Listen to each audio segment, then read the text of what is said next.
We broke LeBron. LeBron fans love to say that the 2008 Boston Celtics were a super team to justify LeBron losing the series and underachieving. LeBron was not carrying the Cavs, and he was not playing at a high level. The Cavs outscored the Celtics 596 to 588 points this series. LeBron also had 90 free throw attempts, making 68 of them. The C's, we didn't give a fuck about LeBron. We didn't fear LeBron. Now I'm going to show you how LeBron simply underachieved this series and how the Celtics were not a super team in 2008. So you mean to tell me that the Cavs are down by 1 point going into the fourth quarter in game one when LeBron James has 10 points, has shot 1 for 10 from the field, and has 9 turnovers? And this is what I'm talking about when I say LeBron underachieved. They don't like to talk about how LeBron could have won the Cavs game one, even playing as bad as he did. They have Cleveland has a full timeout on a 20. Here's LeBron James against Pierce. Tough shot, scooped up. Ilgauskas. Look at that.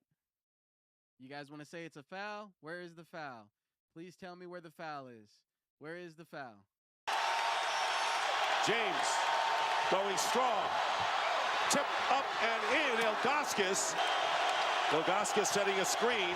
James goes in, misses the layup.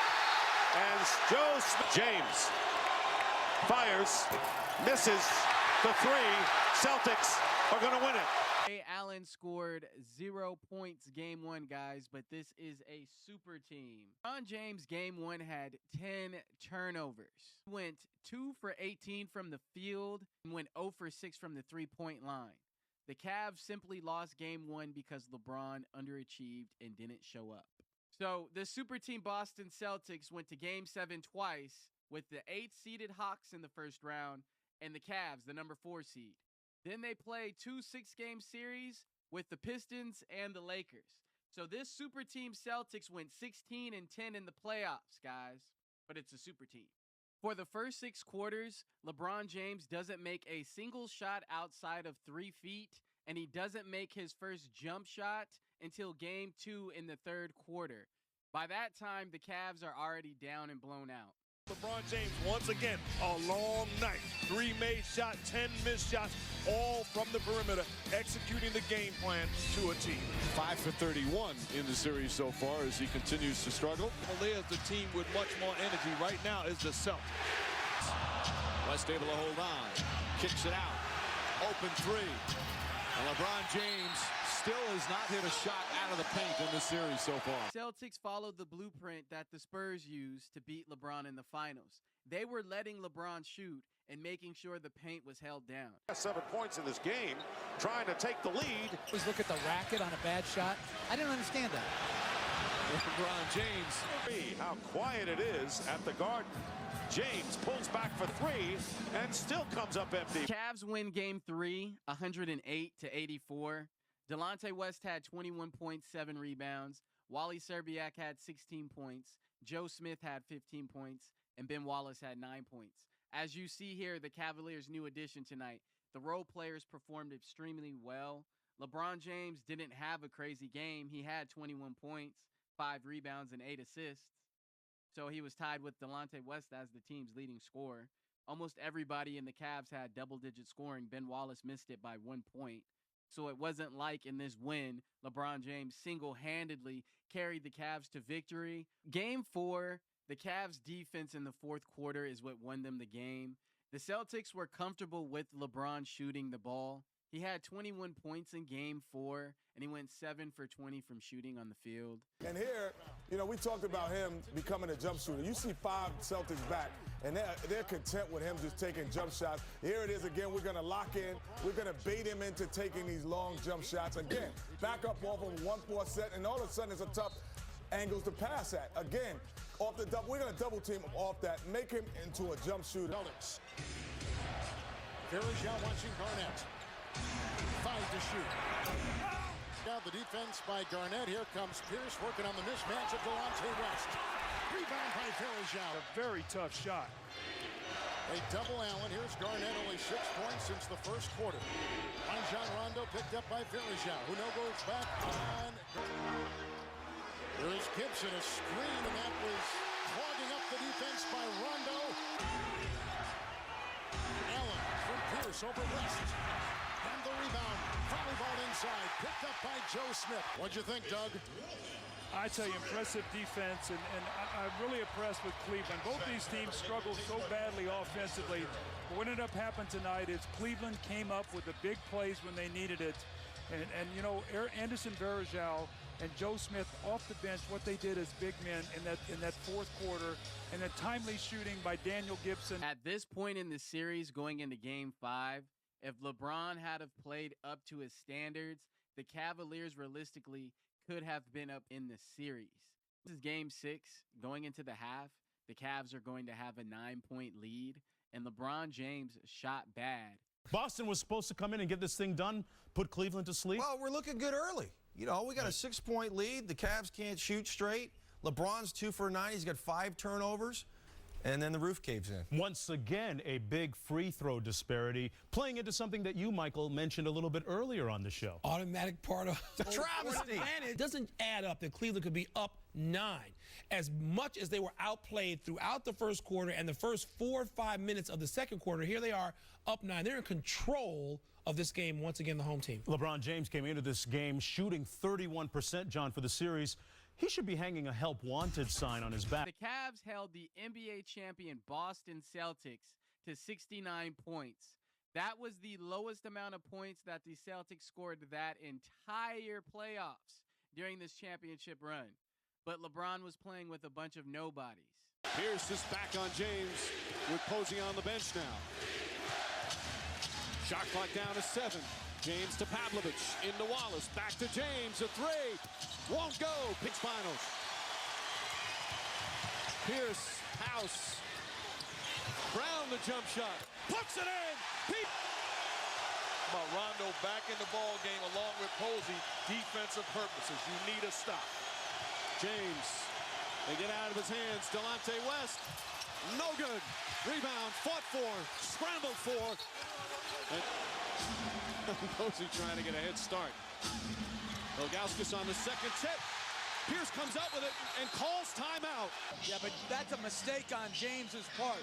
That's a block out. He's got to know you've got the advantage on the jump. You know where they're going to try to tip it. You've got to hit Paul Pierce. Just like a defensive rebound, this has to be a block out. Pavlovich trying to do his job.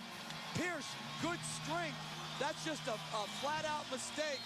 Pierce making his move, finding Garnett. Garnett's jumper won't go. Rebound, LeBron James. Half-minute to go. James looking on the drive, gets inside, tough shot, misses, and Garnett the rebound. Now they have to foul. Pierce ahead to Allen. They have to foul. And they're finally doing.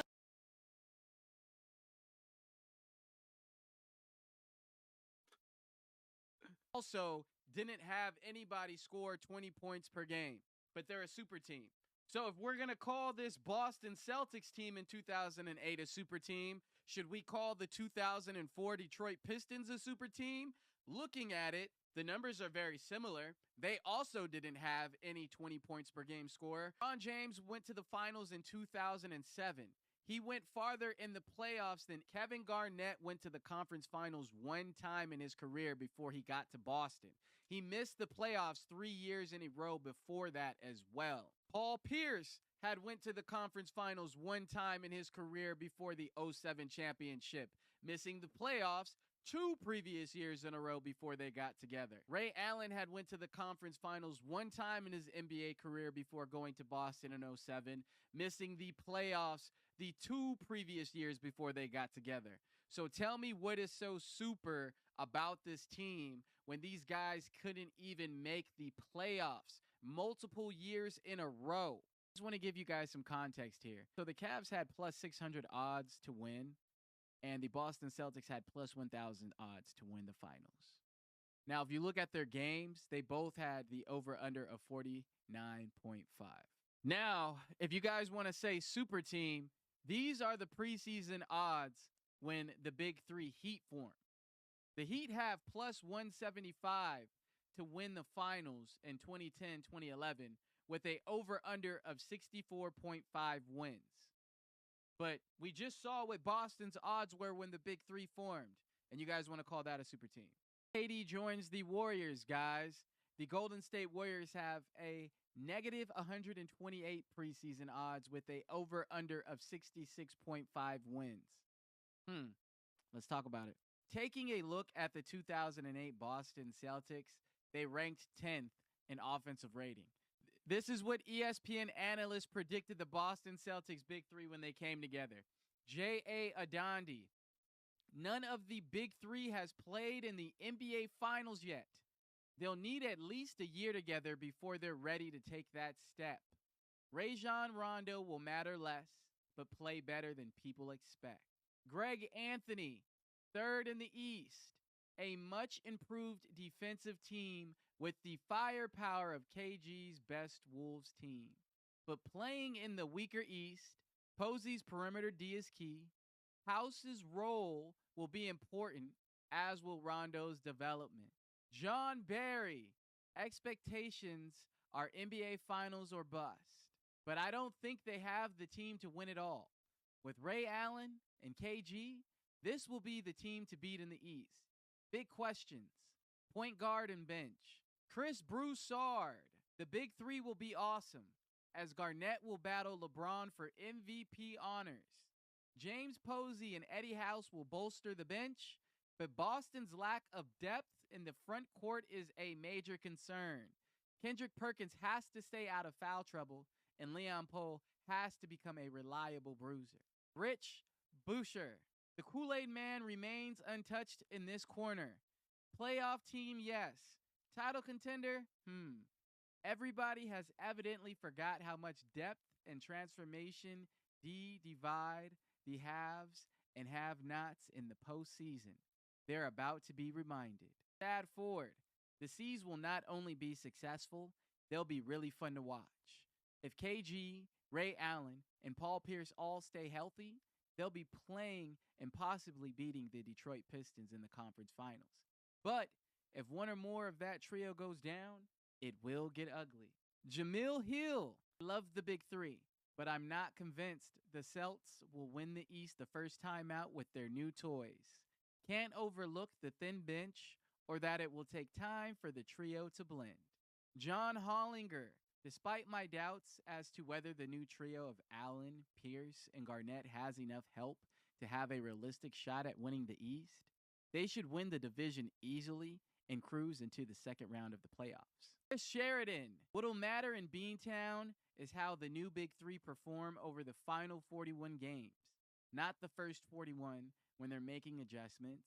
It's a go-for-broke season for Danny Ainge and Doc Rivers, who deserve credit for making the biggest overhaul of any team in the league.